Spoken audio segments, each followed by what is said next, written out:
Stampers, today I want to share with you a card that I have copied from Split Coast Stampers. Stamper, who I only know by her name of Zipper C98, created this card, and I cased it for the August Stamp Club, and everyone loved it. And I told them there were two reasons why I chose this card for us to make. One is how to make a paper flower. I had never done that before, and I'll show you that in a separate video. And the other was the fact that this was a wheel. This design down here was from the In Stitches wheel, but I converted it to a clear mount stamp. So I want to show you how to do that today. Now, a stamp like this on a wheel, if I take my my markers, I can still get all the individual colors on all of the individual stitches, and I would just have to continually rotate it around. I thought it would be so much easier to work with it flat, and again, a lot of my customers don't like wheels, so that was another reason for doing it. So what I did was peeled the rubber off of the wheel itself and then apply it to our cling mount foam. Now I'm going to show you how to do that with just a standard size wheel. This is the chamomile wheel. On every wheel there's a seam, because it's just a piece of rubber attached with glue to a plastic wheel. So I take my craft and rubber scissors and I find the seam. It's easy to find, and then I just kind of stick it up under there and cut at the seam, and from there you just peel it off. Comes off very easily. In fact, that's adhesive. Sometimes it stays behind on the wheel, sometimes you'll have some on the rubber. So you take your rubber, move the card for a little bit, and let's see, is this long enough? Nope, we'll go this direction.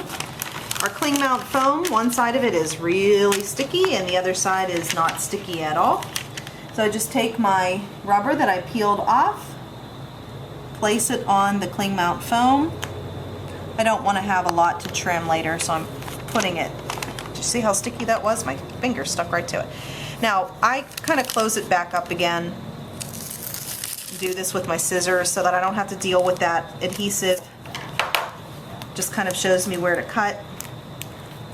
So you trim around it. Trim close to the stamp so I don't have adhesive sticking out.